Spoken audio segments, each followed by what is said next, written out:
Reading in bed. Reading in bed.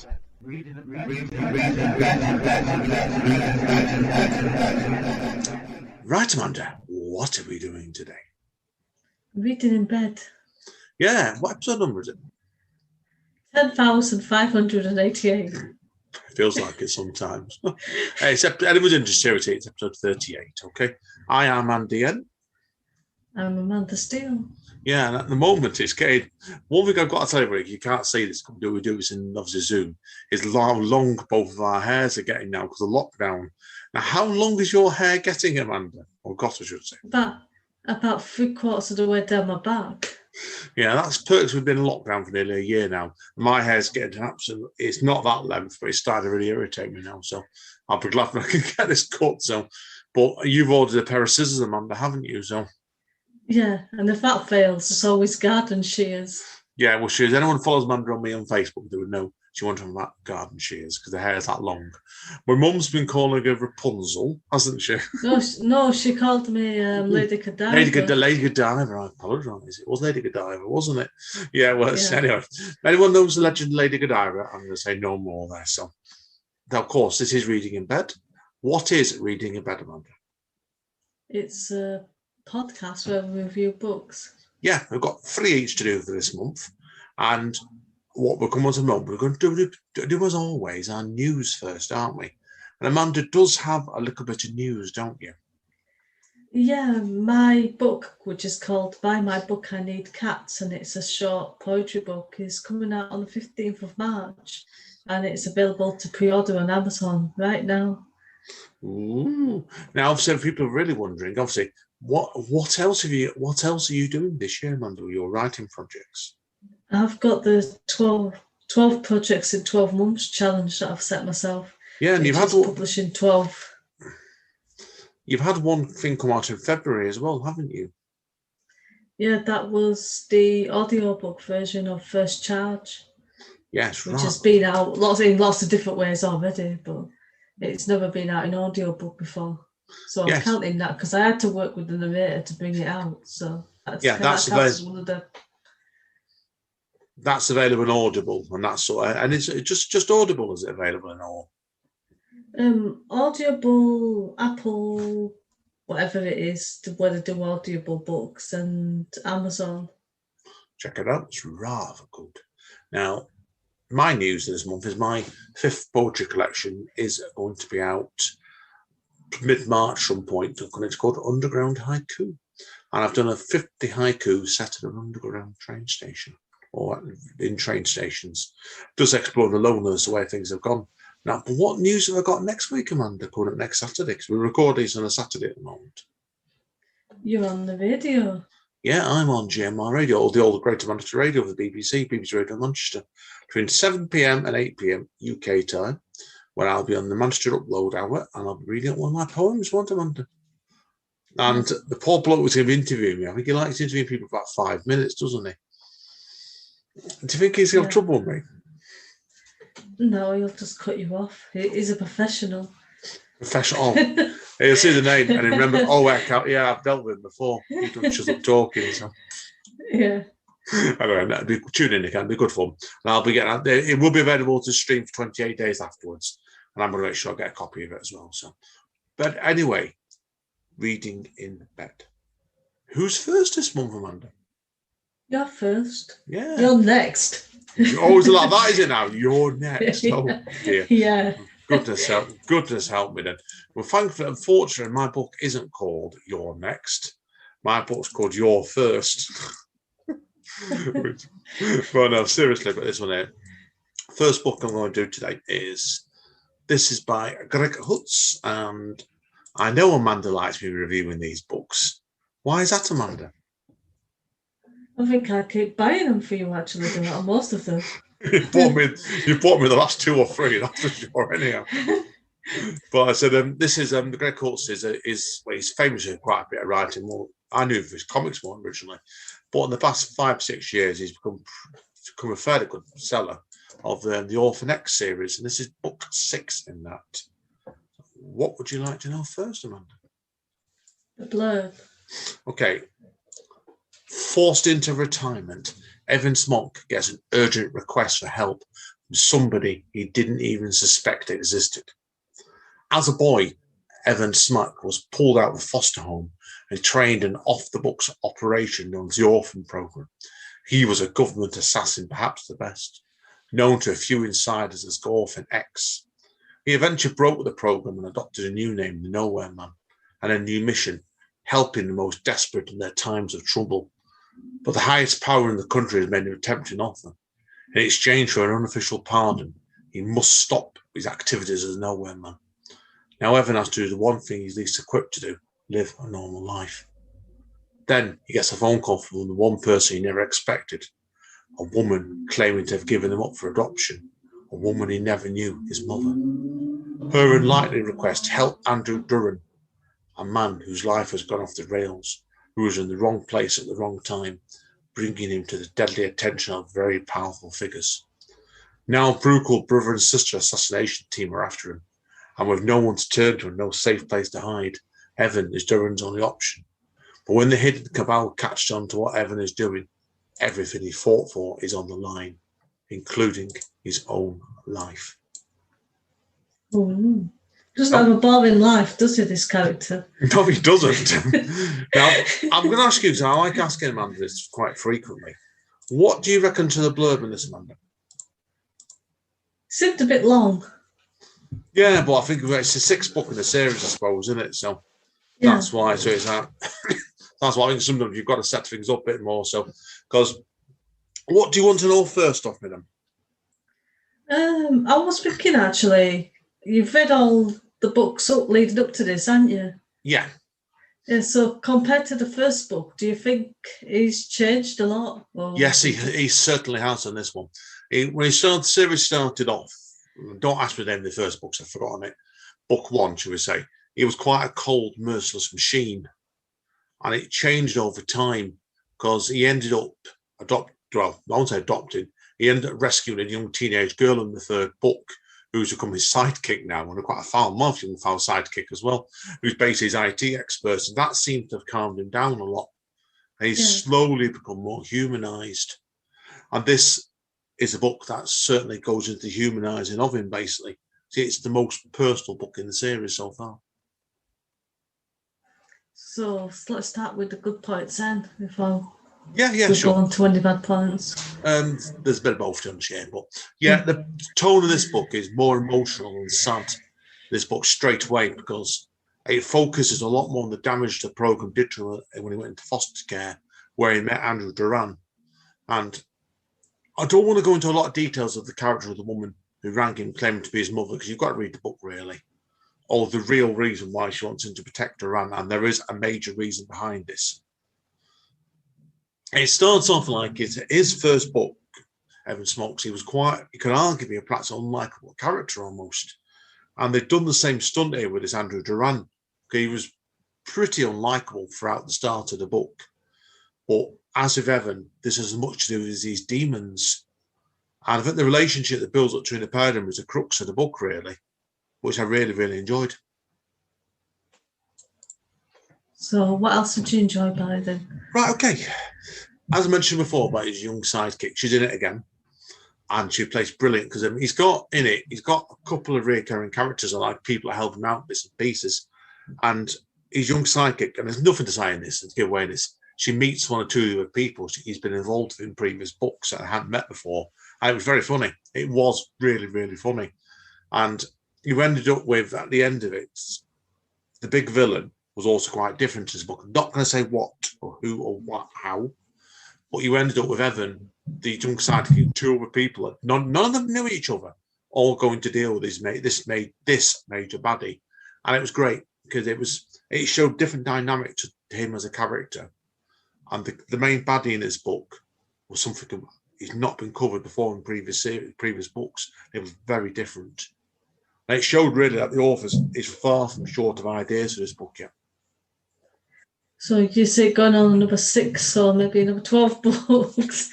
When you're about 60, I'll be buying you them for Christmas, will I? Well, you think really, Jack Reacher's had 27 books on it. I didn't realise it had that many. Yeah, 26, 27. It's well over 20. And I don't know what the contract's on that he signed up for this one, Greg Kurtz's, but I'll come into the weaknesses in a minute, but I suspect he's going to release another book. Because there was a big rumour going around that the 5th book was going to be it. He left it with quite a conclusive ending. They left something dangling round, the woman claiming to be his mother, ringing him up, but they cut it off, and they could have actually stopped the series there and then, but they didn't.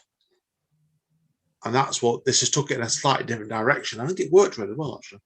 Yeah, can you see this working well if it was changed into a film, a bit like they did with Jack Reacher? Well, Amazon Prime, apparently, if the rumour has it, are sniffing around actually want to bring it as a TV series. So would you watch it?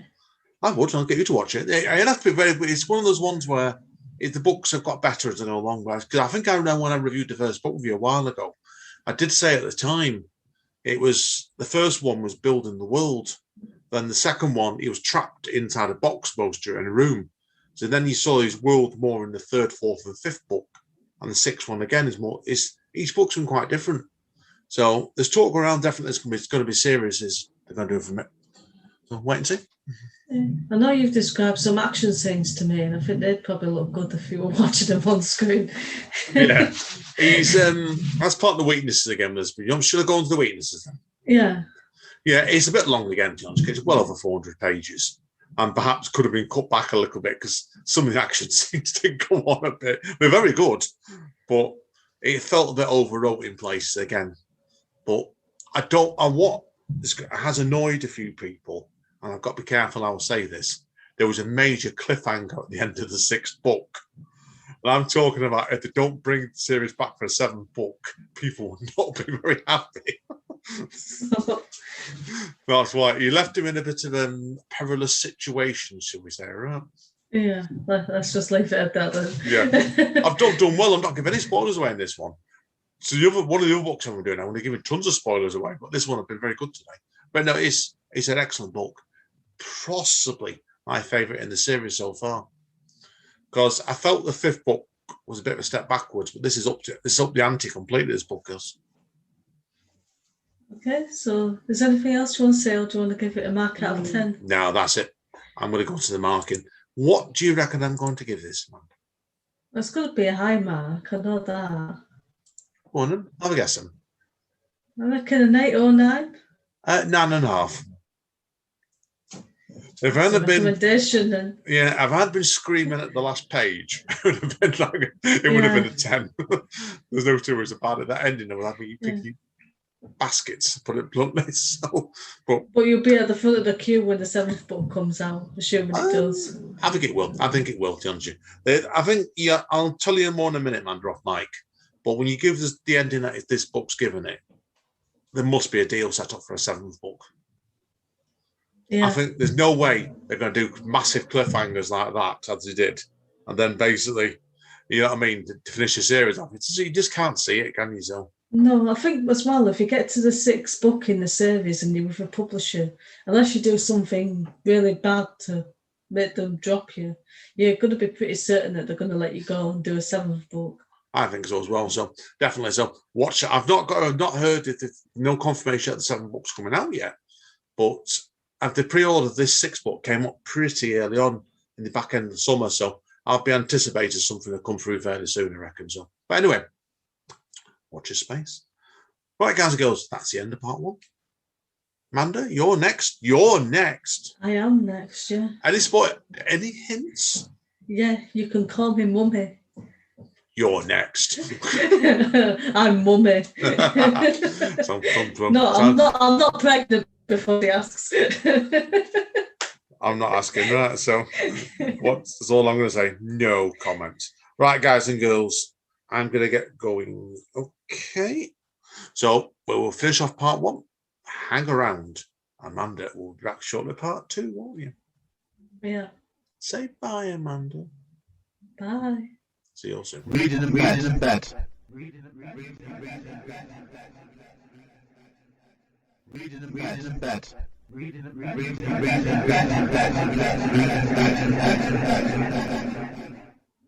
Welcome back to Reading in Bed, episode 38.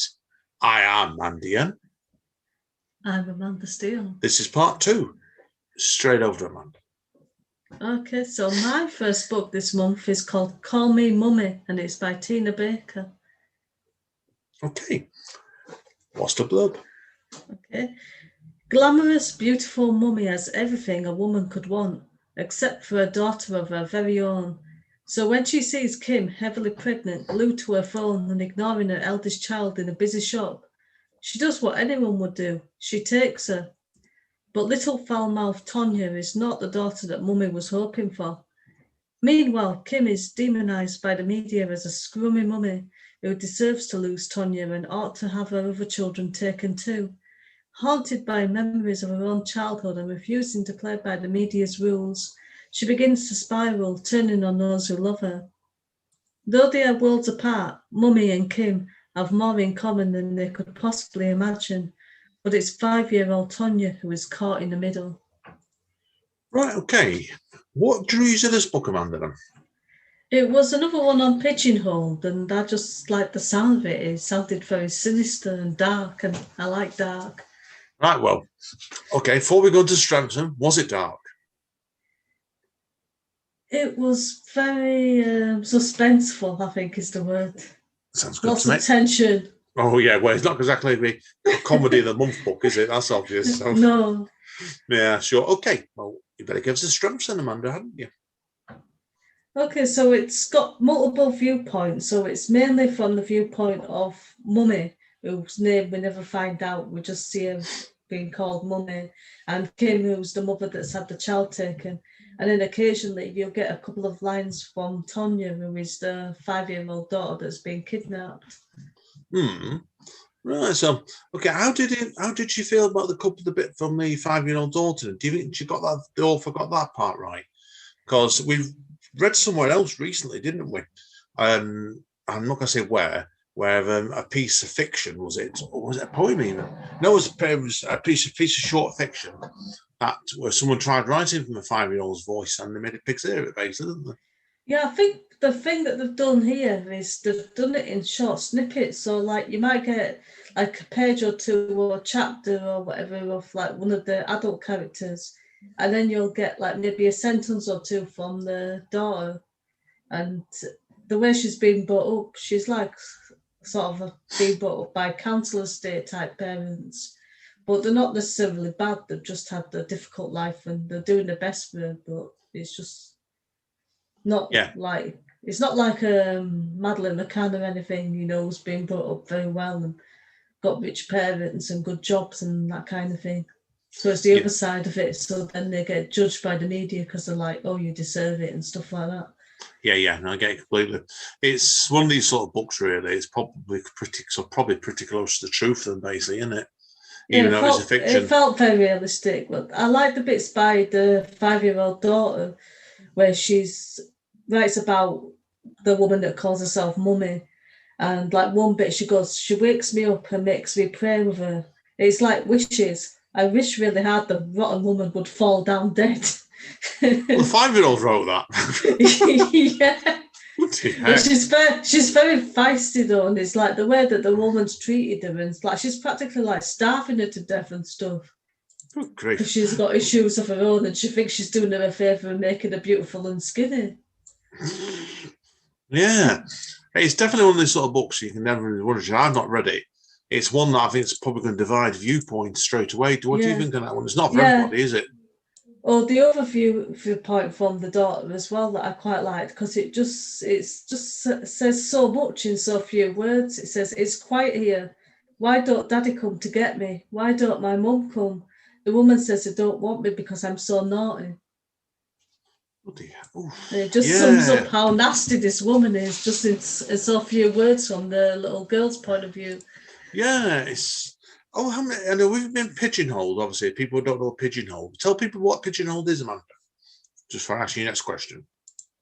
So you get 3 books, but you've got to read them in sort of sections. So it's usually like 10 sections over 10 days. Yeah. How many days did he give you for this one? Yeah, I think this was 10 days as well. Yeah. Yeah. I'm not going to go into a look at the weaknesses more in a minute, because I was always curious to know when you get to this sort of stage, and then like, was this quite an easy book to read over the 10 days? If I had the book in front of me, I probably would have kept on reading it and read it quicker, but it doesn't mean it was easy to read, because there was so much tension with both the mother who was having a breakdown and then the woman that calls herself mummy who had kidnapped the child, and you didn't know if they were going to like do something, you know, really bad, or like the child was going to die or anything like that. Yeah. So it looked like it at one point, and I know you were sat next to me, and I was like screaming at the book, no. Ah, was it that book then? I didn't know that. Did you see that?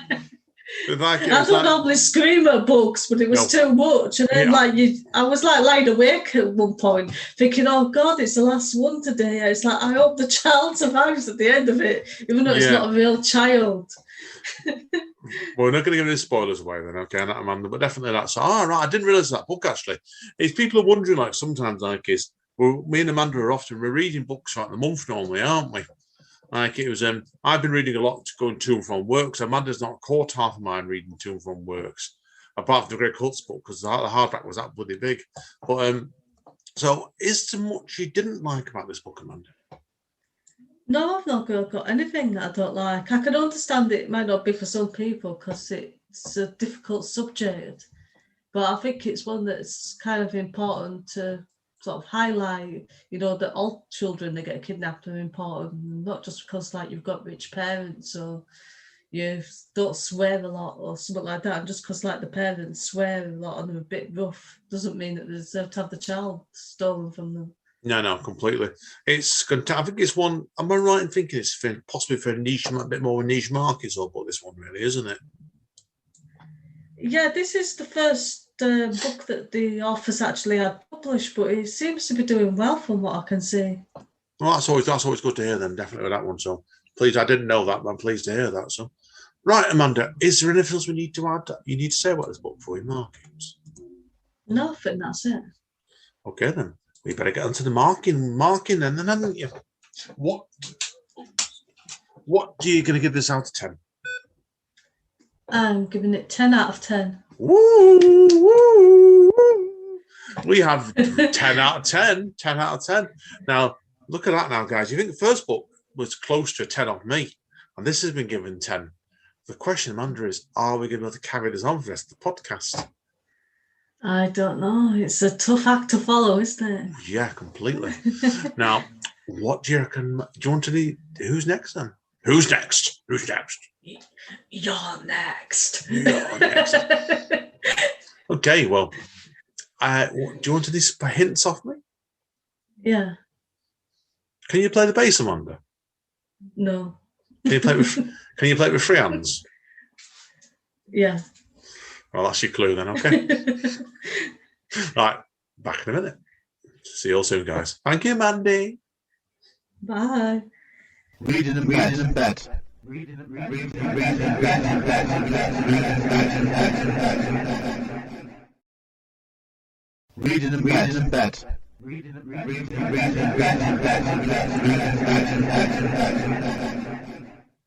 Welcome back to Reading in Bed with me, Amanda Steele, and Anne. Whose turn is it now, Amanda, to read a book? It's your turn. No, not next. Okay. Now, the second book I'm going to do today, I do need to give a warning on this book as well, before I go any further. This does contain scenes that are definitely not suitable for everybody. Even though we've done books that have excessive violence and we've had child kidnapping, this book does have excessive scenes of drug taking in it, okay? I need to state that before we carry on. If you are potentially offended by anything like that, do move on to part 4. Okay, Amanda, what do you need to know? Okay, let's start with the blurb then. Okay, the book is called, by Carruthers, called Playing the Bass with 3 Left Hands. This is the blurb, okay? Yeah. I can confirm that you should ever find yourself on stage playing the bass guitar with 3 left hands. It is usually the one in the middle that is the real one. The other 2 are probably phantoms. Playing the bass with 3 left hands tells the story of one of the most influential, revered, and ultimately demented British bands of the 1980s, Spaceman 3. In a classic rock and roll style, they split on the brink of their major breakthrough. As the decade turned sour and acid house hit the news, rugby's finest imploded spectacularly, with Jason Pearce, aka Jason Spaceman, and Pete Kember, aka Sonic Boom, going their own separate ways. Will Carruthers tells a whole sorry story, and the sequence into spiritualized into one of the most funniest and most memorable memoirs committed onto the page. Okay, so what made you want to read this book then? I used to love this band when I was younger. Oh, there's plenty of. I've got to be careful what I say here, because they were famous. They had caused a bit of a stink in the press in the late 80s. So they had an infamous T-shirt called "For all the effed up children in the world, we give you Spaceman Free." It was basically like there's a bit on to help us out with this. I've took a bit of a couple of notes off Wikipedia. Okay, so Yeah. do you want me to read that out first for you? Yeah. Okay. Spaceman 3 were an alternative rock band formed in 1982 in Rugby, Warwickshire by Pete Kember and Jason Pearce, known respectively under their pseudonyms Sonic Boom and Jay Spaceman. Their music is known for its brand of minimalistic psychedelia. They had their first independent chart hits in 1987, gaining a cult following and going on to have great success towards the end of the decade. However, they disbanded shortly after, releasing their final studio album post-split in 1991 after a Christmas parting of the ways. Okay? Yeah. Right, I got into Spaceman 3 originally when I was 17 or so for their third album, Playing with Fire, and became interested in reading about this book after hearing about it on the Spaceman 3 group on Facebook last year. Right, okay, well, it's eye-opening. Is that fair enough? Yeah. It's very easy to read, and it is generally funny in places. The writer he's a good storyteller, that's for sure.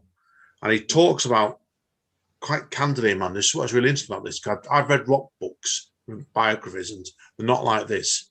He talked quite candidly how he worked as a labourer and joined the band with not a lot of experience, in particular after just one live concert, if my memory is correct. I've been warned by the previous bass player he wouldn't have a great time with it.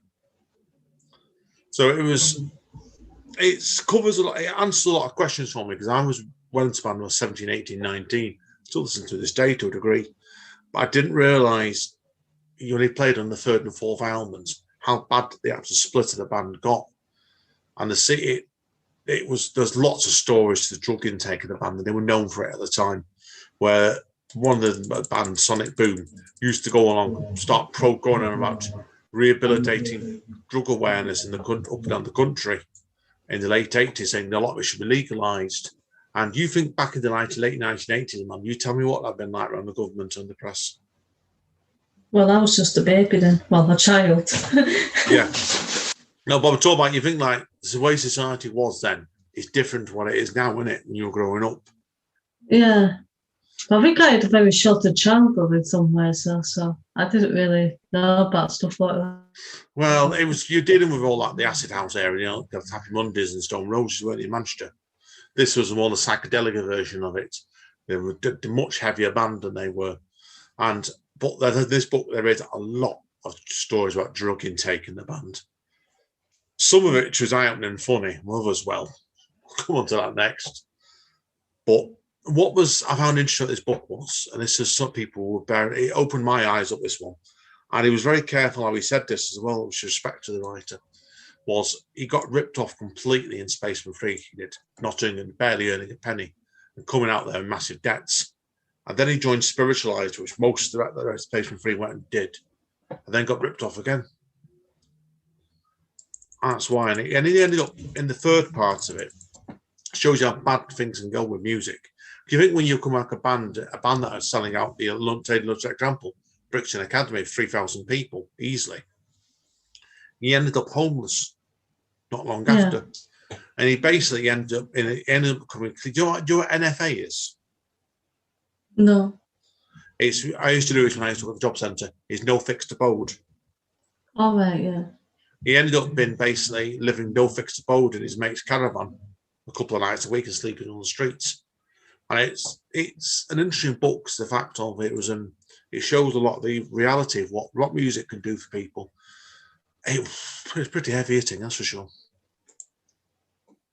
So is there any more you want to say about the good points before you move on to any bad points? No, there's a few things I want to talk about in bad points if you want me to move on to that. Yeah. Right, it's like I said before, it's a niche market book, this one, because I'm thinking of the drug stories. Because there was a lot of drug stories in this book, and the band were only arguably a cult band at the time. So it's a bit of a tricky one, this one. Because there was that thing, is niche market at that age. You've got to ask yourself what the market for the book is. And this drug stories did go on a bit, that's for sure of it. Now, I also found it interesting, curious where the book finished. Because he finished up, he talked about 30, 40 pages, or a bit more than that, actually, the third part of the book when he became homeless. And I felt to myself, why finish the book off like where he did? Because he joined another band after that called the Brian Jones Massacre, who were reputedly quite effective. They had a few big hits as well back in the late 2000s, or late 1990s actually it was. And then he rejoined Sonic Boom's Pete Kemper's new band as well for a bit as well, which I would like to know more about that. So it's just a lot of it's timing really, one, if you know what I mean. Yeah. That's why I felt as well some of the prose in the book was a bit overwrote in places. It should have been edited and cut back in places. So how long was the book itself then? I think it was just under, I had it in the Kindle, but I couldn't tell. I've got a Kindle with me today. I think it was probably about 300 pages. Yeah. It wasn't a massive book, but I felt in places it was just a bit overwrote, if you know what I mean. Yeah. It felt like to me where somebody he'd been recorded and then somebody actually typed it all up for him and edited it a bit for him, but I felt it needed a bit more stricter editing in places. Right, okay. So anything else you want to say before you give it a score? No, I really enjoyed it, actually, to be honest with you. But I learned several stories about the band which I didn't know growing up, which certainly explained a few things I didn't realise about before. So, good book. So how much out of 10 then? What do you reckon I'm going to give this?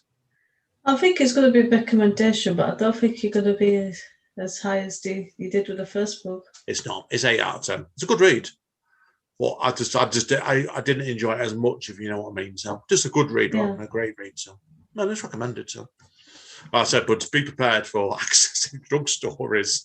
There's one about when 2-3 of the band actually met up with a gang of Hell's Angels, and I'd be thinking, how the heck they got out of that one alive? But read the book. Yeah. Right, guys and girls, well, that's it, isn't it, Amanda? Part 2. Yeah. Right, we will let Amanda go and take a deep breath. Any hints about your next book, Amanda? Yeah, I'll be back on the Space Opera. Spaceman! We're just on a space book. Another space book, isn't it? It's Space Opera. Yeah, space opera. I'll be bouncing around on the Space Opera. Well, let's see, this next part is going to be in 3D. Boing, boing, boing, boing. Yeah. Right, we'll see you in 2 minutes, guys. Stay safe. Reading and bet.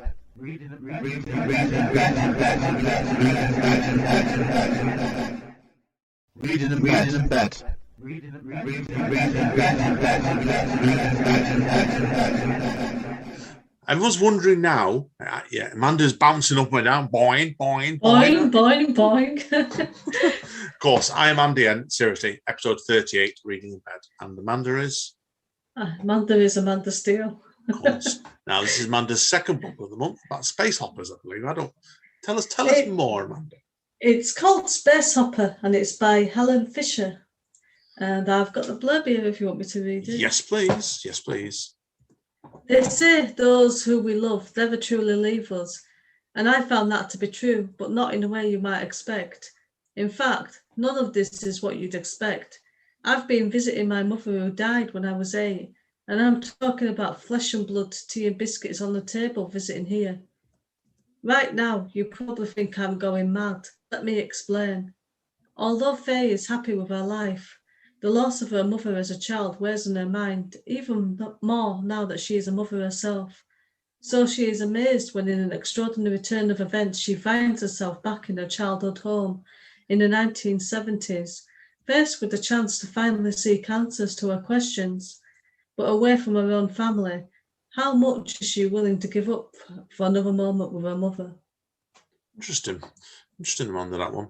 Right, I've got a few questions I want to ask you about this book, but certainly I think we'll jump straight into the actual strengths then, okay? And I can work it as I go along.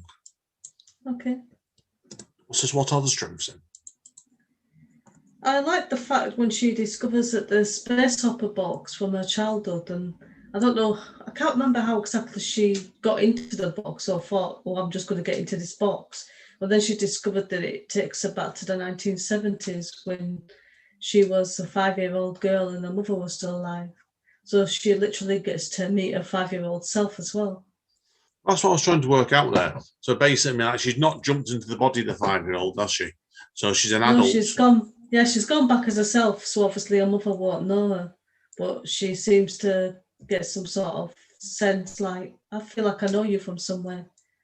But she's actually older than her mother in that the time she is now, because her mother never got to that age. So it's like a really strange sort of turn of relationship, because it's not like the mother-daughter relationship anymore. It's almost like her mother looks up to her and thinks of her like she reminds her of her own mother. Yeah, it sounds like it's an unusual book, this one, Amanda. That's for sure of it. So, what do you think looking back at this now? It's unorthodox, isn't it? Certainly so. Yeah, it was really interesting because I think most people, especially if you've lost like your parent as a child, which I never did because I think my dad died when I was an adult. But I think if you lose your parent when you're about 5-year-old, you're going to have questions. And if you found yourself back at a time where you could get to know them, I think most people would want to take that chance and keep going back if they could. Yeah, it's certainly that one. So, how did you find out about this book, Amanda? Because it's in a sort of own book, certainly. Yeah, this was another Pigeonhole book as well. I think I'm just going to read Pigeonhole books now, nothing else. Why not? Why not? Right? Why not? Sponsored by Pigeonhole. Pigeonhole. We do accept sponsorships. Please get in touch with Amanda for that one, definitely. So, okay. So, how many days? How many days is this book going for, Amanda? Then? This was probably about 9 or 10, I think. Was it? Did you find it in comparison to the previous book? Then was it a book that made you want to read more on it all the time, or was it a different sort of pace in this book? Next book. I think it did make me want to read more, but it was completely different way to the other book. It wasn't so much tension as like, well, I mean, there was a bit of tension because you were wondering, like, is she going to go back and then get stuck there? And then you just ask questions like, well, she's got her own daughters back home, and is she going to choose to risk getting stuck there or accept what she's currently got and just stay with her husband and her own daughters? Yeah, I was wondering about that one. So it sounds like it's a book that makes you think. That's for sure of it. So how did you go? How did you feel about this book, Amanda? Was there much else? Anything else you like? Particular strengths about this book? I like the way she just she went back to see her mum, and then she literally saves her own life as well, because a 5-year-old self's about to walk into the road and get hit by a car, and she pulls her back. But then it makes you wonder, well, what happened with the 5-year-old self the first time it happened? Because obviously she didn't get run over to get to that point because she's an adult now. Yeah, that's I was wondering about that with Amanda Dennis. That's what struck me as a bit odd. I'm saying it's obviously they always say when you go back in time and meet yourself, the laws of physics basically, as Newton would say, like then you'd be doing damage to what happens in the future to yourself. Yeah, they did ask some questions about time travel. I'm not going to give anything away, but there is something that she changed. And like when she went back into the future, she kind of remembered how it used to be, but then the change as well. So it's like she had two sets of conflicting memories at the same time.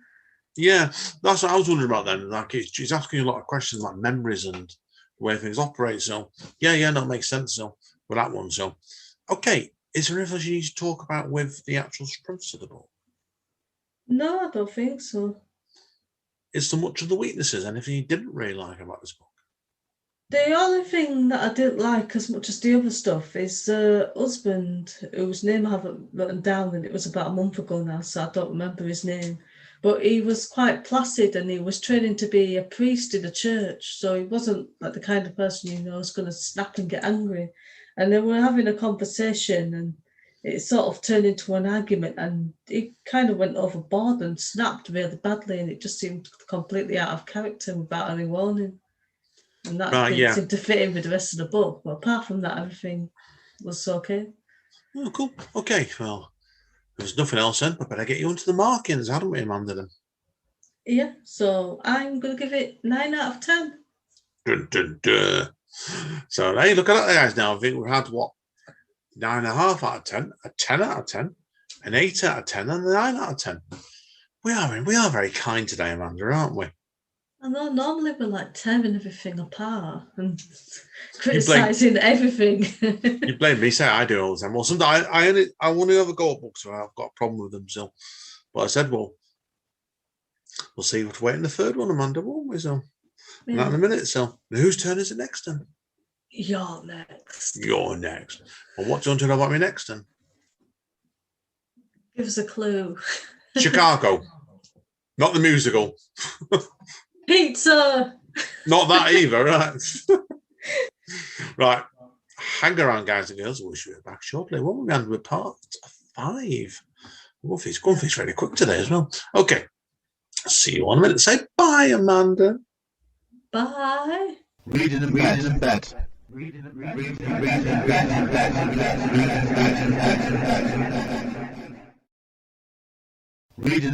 bed.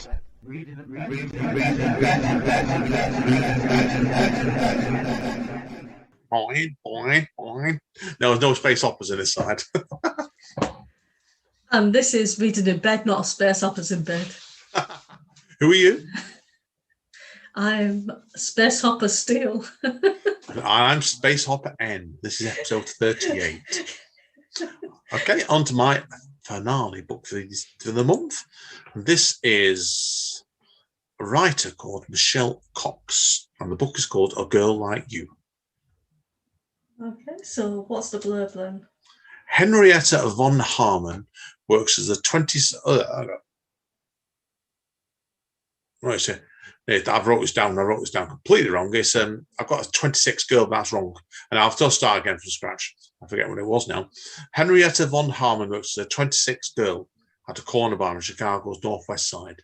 It's 1935, but things still aren't looking up since the big crash and her father's subsequent suicide, leaving Henrietta to care for her anatistical mother and younger siblings. Henrietta is eventually persuaded to take a job as a taxi dancer at a local dance hall. Just when she's beginning to enjoy herself, the floor matron turns up dead. When aloof Inspector Clive Howard appears on the scene, Henrietta agrees to go undercover for him and is plunged into Chicago's grittier underworld.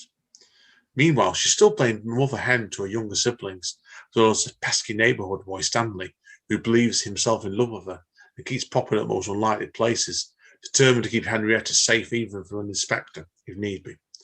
Despite his efforts, however, and his penchant for messing up the inspector's investigation, the lovely Henrietta and the impenetrable inspector find themselves drawn to each other in the most unsuitable ways. Okay, so what drew you to this book then? Well, this one came off my website called matchmaker.fm, where the author contacted me about wanting to come on Spoken Label, actually. So, and what happened here was, got in touch with me, and anyone ever contacts me on matchmaker.fm for either Reading in Bed or Spoken Label, I will have a look at their material. And in this book, I found there's 7 books in this series, I believe. And the first 2 were freebies. You could download for nothing on Amazon, so I downloaded them. And this is the first book. Okay, so let's start with the good points then. Okay, right. The main character book that I said for Amanda is Henrietta von Harman, an 18-year-old girl and the oldest in a very large family of 8 children. And as we begin the book, she works as a taxi dancer, when she meets Clive Howard, a man who's a police inspector asked to assist the police in the murder prostitution ring at the Marlow, where it becomes apparent that girls are disappearing. Now, what I really liked about this book, Amanda, was, and there's a couple of things I'll talk about the weaknesses in it as well. But it's I don't know Chicago at all. You've been to America. I've never been anywhere. You've been to Manchester. That doesn't count, does it, mind you? I've been to the kitchen and the living room and the bathroom. They're all very glamorous places. Oh, yeah, completely. Now, seriously, this book itself is set in 1935, and it really is not my area to review it in historical context or the city. But the feel of the area was really mesmerising. And the two clubs Henrietta worked at throughout the book, the layout of them both was brilliant. It really drew you in. See what I mean? The settings were really, really, really vivid. They were. She'd clearly done some research at the right hand on that. And Henrietta, is clear, is very naive. It is clear in the book. But her courage and grit was really the heart and soul of the book. And as the book came along, you got little viewpoints coming in with some of the other characters like Inspector Howard, Stanley, the sister Elise, and her mother. Even though they were perhaps a little undercooked in place, it let you see what people thought were in different places, different angles. So it worked really well. Yeah. It's not a particularly long book. It's 277 pages, but it was pretty well paced. I felt out of it. And it was pretty easy to read, to be honest with you.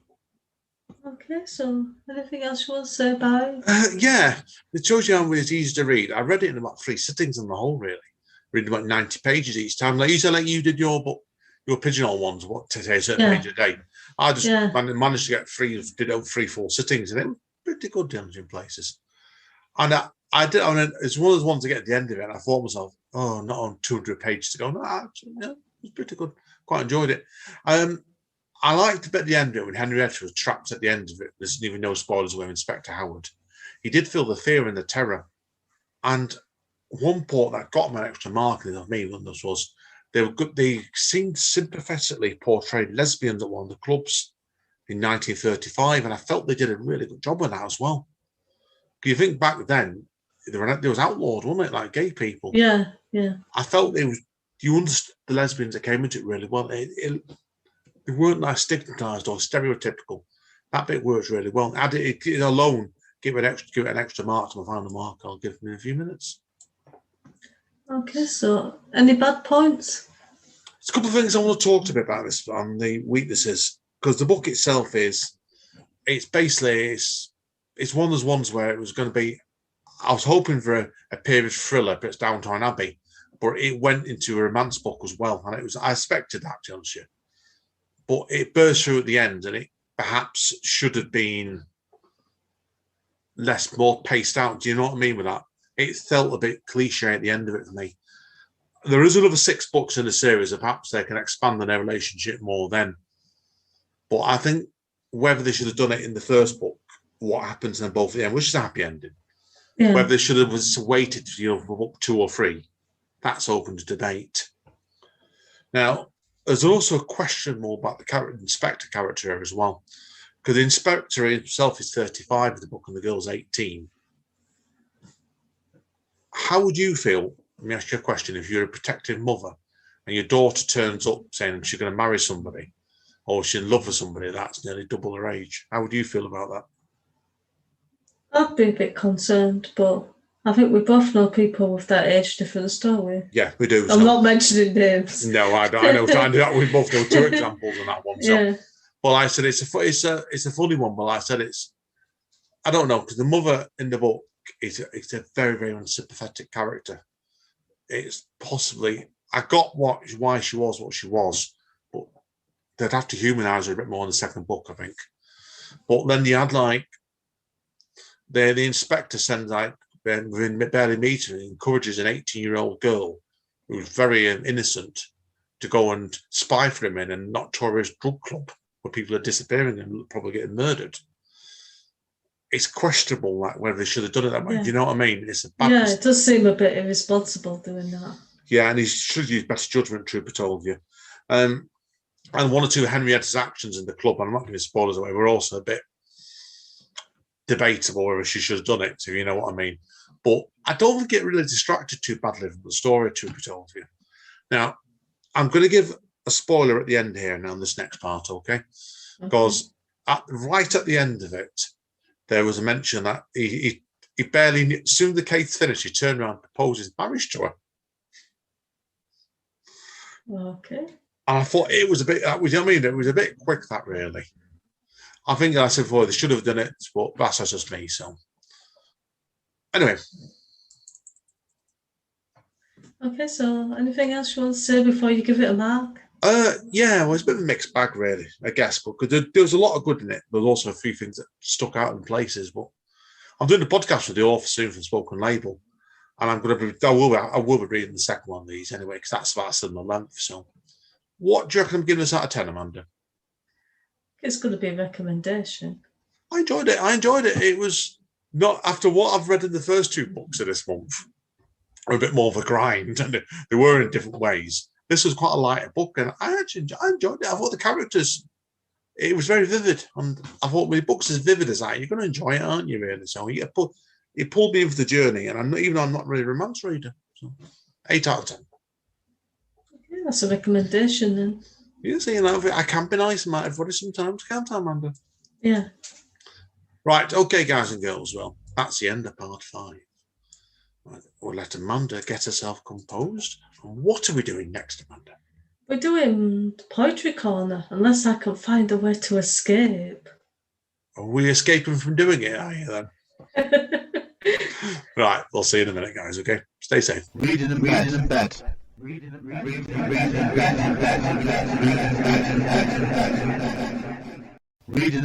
bed.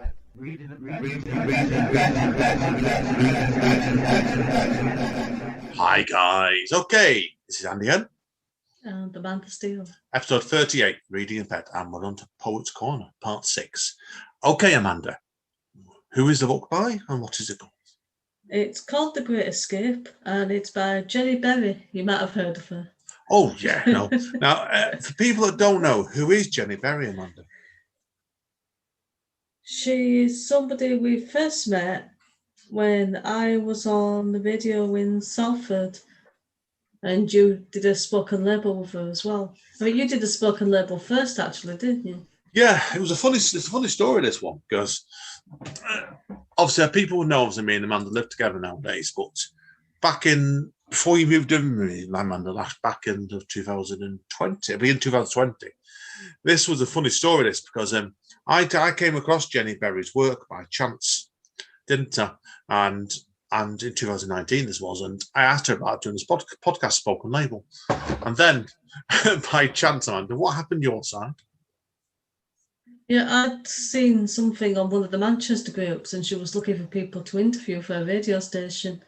And I sent her a message, and she was still waiting for a response from Mr. Faffin. I don't know who Mr. Faffin is, do you? So. No idea. But seriously, okay, with this one, what happened there was I always remember this because it was Christmas time, Amanda, wasn't it? 2019, and I went over to go meet. I had agreed to go meet Jenny because, without giving too much away, I work at my day job, works just outside Salford Quays in Manchester, and we went and met Jenny at the designer outlet, Amanda, didn't we? And it let Amanda have a chance to chat to her because Amanda was booked in to go to a radio program. And I told Amanda agreed to come down with me, and we had a great time with her, didn't we? What a lovely lady she was. Yeah. And she's been a good friend of mine, and Amanda's ever since, really. Now, I do have a book in front of us. And what's the book called, Amanda? The Great Escape. Now, I love the fact where we got a copy of this. She addresses the book as an autograph, Dear Richard and Judy of Poetry. Like I said, like some of the people, we wouldn't take it off very well, but we love the fact of her sense of humour, that's why. So, right, Amanda, have you got a blurb you want to read on this book, or do you want me to read it? I think it's the same one that's the back, so if you can read it or I can read it. I'll read it. Yeah. Okay.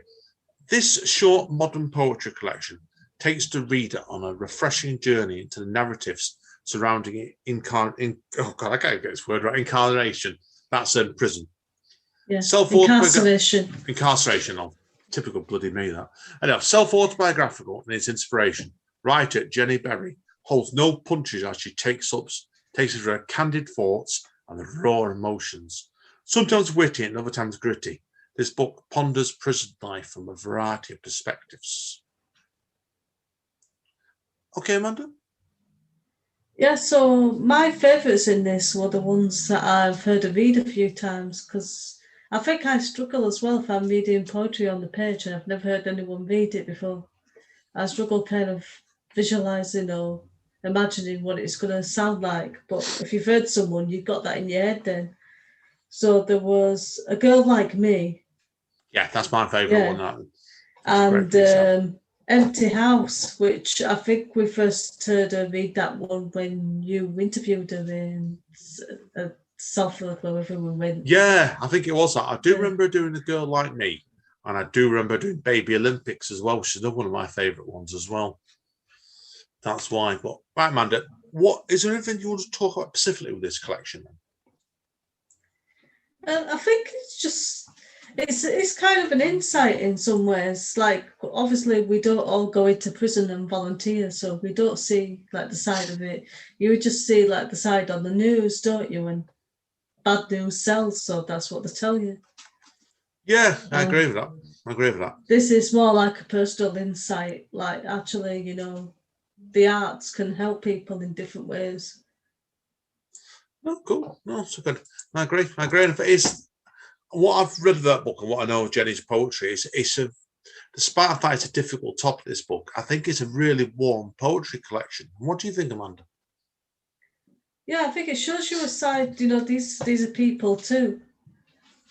I don't know what the crimes they've committed are, but I'm guessing it's like lower scale rather than like the big top crimes and stuff. Yeah, I don't think if so. It helps, if it helps them, then I think it's good because it helps everybody else indirectly. Then, because they get help, then they go on and obviously they get out of prison because they don't get locked up in there forever unless they've done something really serious. And then obviously they're not going to commit crimes that affect other people then, or they're less likely to commit crimes that affect other people. Yeah. No, I agree. I agree with you straight away with that. So yeah, it does. It's like I think it's what I think Jenny's done really well with this book is I like the fact where she clearly knows of poetry formers as well. Do you notice that when she did like to put haiku in there, Amanda, didn't she? Yeah. I loved it when the haiku cropped up right at the beginning of the book, and I thought to myself, yeah, she knows what she's doing, and it's a book that I think. I want to know your opinions, man. Do you think it stands up well on the page as well as in person? I think it does. I mean, I'm like I said though, I'm not very good at reading page poetry without having heard the person read it before. Yeah, but that's just me, I think. No, I've really enjoyed it. I've really enjoyed what I've read of this book, and I've read it not as much as Amanda has, but it's a really, really good book. So, is there anything else you need to say about this book, Amanda? I don't think so. I didn't write very many notes on this because I only read it yesterday. Sorry, Jenny. Yeah, well, I said it. So we are honest with reading in bed, if nothing else. And no, and I've read it myself. I've read it relatively recently as well. So we do it. I think what's worked well in Jenny's favour here is, I think sometimes you do your first collection, your best sometimes to try and keep it as brief as you can. You know, try and do a shorter collection as like an introduction to yourself as a writer and performer. What do you think then, Amanda? Yeah. Because I mean, if you've got a theme as well, it's difficult to fill up like a 200-page book on the same theme. It's better to have it shorter. Yeah, I do as well. Like it was, I don't think it's one that I would have, and if I'd been any writer, I would not want to do a poetry collection of 200 pages to start because I think you'd have been causing you more problems than it's worth. That's why. But no, I've read it. I thought it's a really good book, and Jenny deserves to do really, really well with this. She does. Yeah. Okay, Amanda, is there anything else you want to add about this? No. Okay. Well, okay then. And that being the case then, what mark are you going to give this out of 10? I was going to joke and say I'll give it 2, but that's a bit cruel, isn't it? Should punch you. No, seriously, I'm going to give it 9. Yeah, it's a 9 for me as well because it's excellent. The only thing I might lose a mark for me is the fact I'd like to see a bit more. But again, sometimes less is more sometimes with first collection. No, it's well worth your time to track this one down, guys and girls. Okay. Well, that's it, Amanda, isn't it? Yeah. Right. Well, that's episode 38, guys and girls. Thank you for hanging around as always.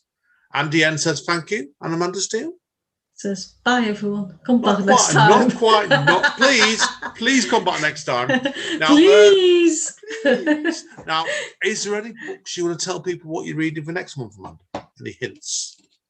I have no idea. Well, I'm definitely going to be reviewing next month. I'm going to review the book by Michael Morpurgo, and I can never get his name right. And I've going to pick the book reviews up very recently, and it's in the other room, so I can't tell you what it's called.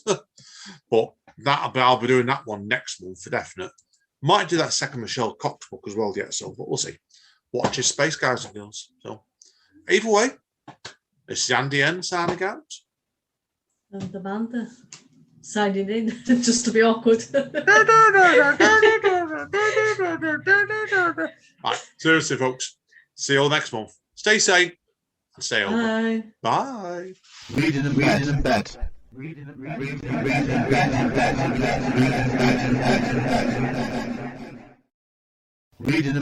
bed.